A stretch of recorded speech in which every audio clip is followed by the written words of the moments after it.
Assalamualaikum, selamat malam Kak. Mas, gimana nih agenda hari ini? Jadinya pertemuan atau seperti apa sih? Oke, pertama alhamdulillah aku sama Mas Hanung akhirnya mempercepat kepulangan kita yang harusnya tanggal 2 Oktober.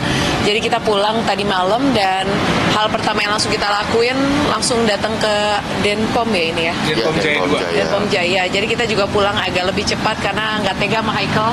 Selama kita pergi, Haikal yang bolak-balik ke sana sini ngurusin semuanya dan ya pengen segera selesai aja sih. Langsung sama pelakunya atau apa ini? Gimana kau? Oh, sama pelakunya belum sih, kita belum ketemu sama pelakunya. Tujuannya hari ini kesini sebenarnya ingin bersilaturahmi dan memastikan perkembangannya seperti apa, karena kan memang kami dari pihak keluarga juga belum mengetahui, hanya sekedar komunikasinya hanya by phone gitu ya. Makanya hari ini kami ketemuan, pengen tahu sebenarnya lebih lanjut proses hukumnya itu seperti apa, dan kalau memang ini diteruskan tahapan-tahapannya itu seperti apa, dan ya ingin mengetahui lebih lanjut sih, gitu aja. Ya, dan alhamdulillah memang yang jelas proses hukum terus berlanjut. Jadi tidak ada kata damai, ada permintaan maaf, ya betul bahwa ya kami harus juga memaafkan, tetapi ini bukan sekedar persoalan maaf memaafkan, ini adalah persoalan hukum yang harus dijalani, diselesaikan karena ini menyangkut kredibilitas institusi, ya kan. Kita semua harus percaya sekali bahwa TNI tidak tebang pilih, bahwa kepolisian juga tidak tebang pilih. Siapapun yang salah harus ditindak secara hukum. Dan kami datang ke sini memastikan bahwa proses hukum itu ternyata berjalan. Dan teman-teman semuanya tidak perlu khawatir dengan apapun yang menimpa siapapun yang kena persoalan ini, tidak hanya kami, ya kan, siapapun itu pasti akan mendapatkan perlakuan hukum yang setara setimpal. Itu yang kami pastikan tadi di sini. Jadi bukan karena Saskia loh, bukan karena ini keluarga Hanung, keluarga Saskia, bukan karena keluarga Haikal, ya kan, bukan karena itu, bukan karena keluarga public figure terus kemudian harus diproses secara hukum, tidak. Semuanya punya hak dan kami memastikan itu hari ini, dan alhamdulillah semua instansi, bapak-bapak semua yang terkait di sini itu betul-betul memberikan jaminan hukum yang tepat. Itu aja sih yang buat kami lega ya.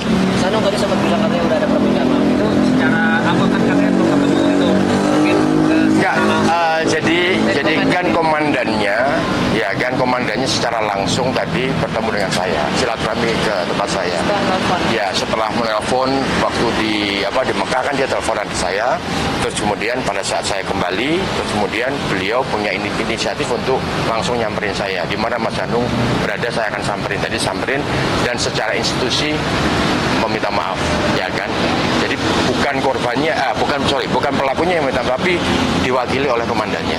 Berarti secara tidak langsung pelaku belum sampai saat ini belum ada tatap muka ataupun penyampaian. Kita katanya nggak boleh nggak ketemu boleh. sama pelaku sampai nanti di pengadilan. Iya. Jadi kita kesini juga memastikan, karena teman-teman juga banyak yang bilang, wah kalau kayak gitu bener nggak ditahan gitu. Akhirnya tadi kita kesini, kita ketemu sama komandannya di Denpom dan dipastikan memang sudah ditahan, dan proses itu ternyata nggak cepat. Aku juga baru tahu, mau dengan udah ada saksi, udah ada bukti, ada proses yang harus dijalanin sampai maksimal 120 hari. Jadi dari kita bikin berkas, dari apa sampai penyerahan ke mana satunya? Ke pengadilan. Ke pengadilan itu bisa paling cepat banget 1 bulan. Jadi ternyata aku baru paham proses hukum tuh nggak bisa secepat itu, walaupun kita punya barang bukti yang jelas, terus kita punya ada korbannya, saksi semua udah lengkap, tapi ada proses yang emang cukup lama, dan dari pihak ini tuh bisa menunda sampai ke titik nanti pengadilan tuh 120 hari.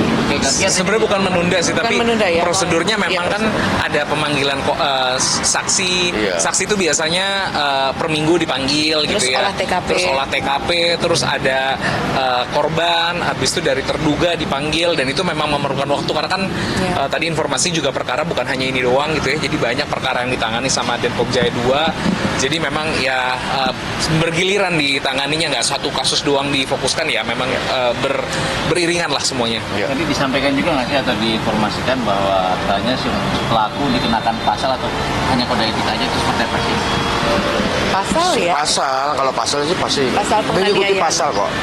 Pasalnya kemungkinan ya, masih kemungkinan adalah penganiayaan. Tapi kan semua itu yang melakukan adalah orbitur. Tadi disebutnya orbitur itu kayak orbitur militer. Orbitur militer itu seperti kejaksaan. Jadi ini kan prosesnya kan disidik dulu. Disidik, setelah disidik berkasa lengkap, baru kemudian dilimpahkan kalau pengadilan ke proses hukum secara umum, bukan militer, dilimpahkan kepada kejaksaan. Tapi kalau ini kepada orbitur militer. Nah, orbitur militer itulah nanti yang akan memberikan sanksi. Oh, ini akan terkena pasal penganiayaan, pasal pemerasan lah atau apa. Karena kami sendiri juga tidak tahu berdasarkan penyidikan saksi-saksi apa yang terjadi, apakah hanya sekedar pemukulan ataukah pengancaman atau kita belum tahu gitu kan. Karena kan saya tidak ada di lapangan di lokasi. Dampak dari kejadian ini berarti sudah ditahan anak Apa? Sudah. ditahan. Sejauh ini sudah ditahan. Informasinya sudah sudah dari ditahan. yang kami dapatkan Ya. dari pimpinan Denpom Jaya 2. Denpom Jaya 2 sudah ditahan. Katanya di sini tadi. Katanya di sini Tadi kita bilang boleh nggak kita lihat, sebenarnya ada Mas di situ, tapi secara prosedur hukum kita tidak boleh bertemu sampai nanti di pengadilan. Tidak boleh bertemu. Jadi ya kita mencoba menghargai dan Mas percaya aja sama kami gitu ya. Kita percaya Ya, dengan kita percaya instansi dengan ini. instansi ini. Iya Mas Dampak Agung, dampak dari ini sebagai orang tua, maaf, anak kan juga harus dilarikan ke fisik. Psikolog, iya. Seperti apa nih? Oh iya, udah kita bawa ke psikolog juga. Terus ya emang aku juga nggak nyangka ternyata traumanya buat dia cukup dalam ya. Terus ya sekarang mendampingi, makanya kalau Mas Anung segera pulang, harusnya kita baru pulang tanggal 2 Oktober, tapi akhirnya kita mempercepat pulang di tanggal 28 karena emang kita sadar bahwa Kala butuh kita gitu. Jadi pas kemarin juga sekarang tidurnya lagi aku temenin dulu, aku bawa jalan-jalan, bawa apa pokoknya mendampingi dulu lah. masih bergetar, gemeteran. Enggak. Cuman susah tidur kemarin pas nggak ada kita, makanya pas aku pulang dia bilang, kok aku ketemu Bia Mabi aku langsung capek ya, langsung pengen tidur gitu. Yang biasanya dia nggak bisa tidur, akhirnya tidurnya langsung nyenyak, terus akunya dipegangin gitu. Jadi kayak, oh emang dia butuh kita sih. Di sana pasti fokusnya juga terbagi ke pikiran kondisi Kala di sini gitu, kejadian seperti apa gitu. Terus terang ini adalah umroh yang paling berat buat saya. Karena ya betul-betul nggak boleh bereaksi, nggak boleh emosional, nggak boleh marah. Di hari pertama lagi ya. Hari pertama. Di hari pertama kita nyampe, jadi langsung ada kejadian ini. Terus sebenarnya kami kan harus masuk ke Aqsa. Ketika kami memutuskan batal ke Aqsa, itu efeknya besar sekali. Karena kalau kita apply visa ke Palestina, ada 20% orang yang nggak jadi masuk, walaupun ketika visanya udah di-approve, satu rombongan nggak bisa berangkat, nggak bisa masuk ke dalam. Dan ini satu rombongan gagal karena kami pulang. Karena kami harus pulang, kami nggak jadi ke Aqsa. Jadi Jadi, beban mental kita beban tuh kayak mental. ada orang yang kita rugikan udah sampai ke Jordan, jadi nggak bisa masuk ke Aqsa, nggak bisa lanjutin yang pengen kita lakuin untuk humanitarian, karena kami harus pulang. Karena pertimbangan kita ke Aqsa bantu orang atau kita segera pulang menyelamatkan psikis anak kami gitu kan. Pasti kan kita harus ada buat anak dulu prioritas. Iya. Tapi yang kita rugikan di Aqsa lebih besar juga gitu. Iya. Jadi Mereka nggak tahu apa-apa soal ini, nggak terlibat langsung, tiba-tiba nggak jadi. iya, gitu kan. yang harusnya bisa masuk Aqsa jadi nggak bisa. Nah, Jadi itu aja. yang beratnya. bikin berat. Jadi kalau mau nyalah-nyalahin, wah saya udah pasti akan ya, gara-gara lu atau pengennya gitu kan. Tapi udahlah, udah ya nggak bisa udah. Ini kita juga mau apresiasi kepada Mayor CPM Herdi dari Denpom Jaya 2. Terima kasih tadi kita udah diterima, Iya. udah diberikan waktu Penjelasan. juga penjelasan yang cukup jelas ya tentang proses selanjutnya. Jadi ya kita berharap semuanya ini bukti sebenarnya yang melakukan adalah oknum gitu. Jadi Iya. secara institusi saya percaya banget TNI Angkatan Darat adalah institusi yang memang menjunjung tinggi nilai-nilainya. Jadi pasti Komit untuk memproses ini secara hukum. Iya, yang aku surprise, Itu aku aja. pikir ketika kita dihubungin, orang-orang udah bilang pasti disuruh damai abis mereka minta maaf gitu. Tadi juga ditanya, dimaafin Mas Anung, maafin abis ini mau damai atau lanjutkan proses hukum. Terus kita bilang lanjutkan proses hukum. Nah, kita lega karena sebagai institusi hukum, kami juga pengen hukumnya berlaku dengan benar gitu. Ya. Jadi mereka juga mengapresiasi kami yang pengen menjalani semua proses sesuai dengan hukum yang berlaku. Jadi jangan seuzon dulu, ternyata ketika kita diajak silaturahmi, beliau minta maaf secara instansi, bukan selalu untuk ngajak damai gitu, Ya. tapi ya untuk Ya. silaturahmi aja minta maaf. Iya. Di lain sisi kecewa nggak sih ini berharap bisa dengan pelaku, tanya motifnya apa sih.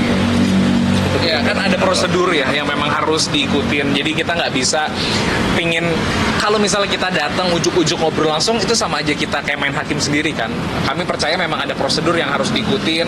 Ada profesional yang memang menjadi penyidik. Ya itu memang proses yang harus dilaluin. Mungkin ketika kami memilih jalur damai, pertanyaan itu bisa langsung kami tanyakan. Karena mungkin kami bisa langsung tanya, lo kenapa sih? Emang dengan ngomong kemarin tuh di klakson kenapa jadi marah? Kenapa jadi akhirnya mukul? Kenapa akhirnya pas dilerai ngomong saya anggota, kenapa? Memang ada apa gitu?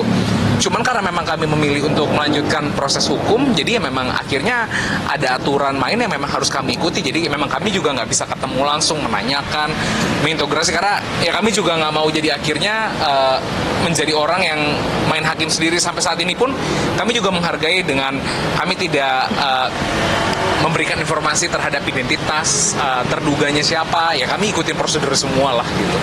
Untuk tahapan agenda selanjutnya apa sih Mas Anies? Ternyata Kala juga tetap harus diperiksa sebagai saksi. Cuman alhamdulillah karena anak di bawah umur masih 12 tahun, nanti akan cari tempat yang nyaman buat dia di wawancaranya, terus akan didampingi sama KPAI. Tadi aku bilang kalau di rumah aja boleh nggak ya dimanapun, jadi nggak harus datang ke sini. Terus nanti setelah kita selesai semua, barulah tersangka di BAP. Jadi tersangka ternyata belum di BAP karena diselesaikan dulu semua saksi, olah TKP dan lain terduga. Nanti terduganya baru di BAP setelah semua saksi dan selesai olah TKP. Hari pertama Jadi masih pulang panjang. rumah, apa sih yang diceritakan oleh Kala? Kita udah nggak nanya ke sana ya, Udah nggak boleh nanya. karena udah terlalu banyak yang nanya. Dan dia. udah nggak boleh. Iya. Nggak boleh. Tapi Kala sendiri Ya paling ketemu meluk aja, minta dipeluk terus hari ini kita ajak dia jalan-jalan, terus kita ngomongin yang lain, ngomongin bola, ngomongin banyak. Tapi karena ada jadwal pemeriksaan itu, saya juga baru tahu saat ini. Kita jadi harus gimana ya gitu loh. Mungkin besok harus konsul ke psikolognya dulu. Iya, mungkin harus konsul ke psikolog dulu. Tapi tadi dari komandannya terduga udah bilang pokoknya kalau ada biaya untuk ke psikolog, karena itu kan juga bukan biaya yang murah ya. Terus si Faisal korban yang satunya juga ke rumah sakit, semua insya Allah akan ditanggung juga. Iya. Jadi bentuk rasa tanggung jawab dari komandannya, dia bilang tinggal diinfokan kami akan menanggung itu gitu. Karena sekali ke psikolog aja 2,5 juta ya kalau ya. Maksudnya ada efek-efek yang mungkin nggak seberapa mungkin buat beberapa orang 2,5 juta, tapi itu adalah bentuk tanggung jawab yang mau diselesaikan sama komandannya. 2,5 juta sekali pertemuan loh ya. Sekali pertemuan minimal bisa 4 kali. Faisalnya juga kan harus cek dalam apa gitu. Jadi alhamdulillah tadi komandan bilang kita siap untuk tanggung jawab mengganti itu.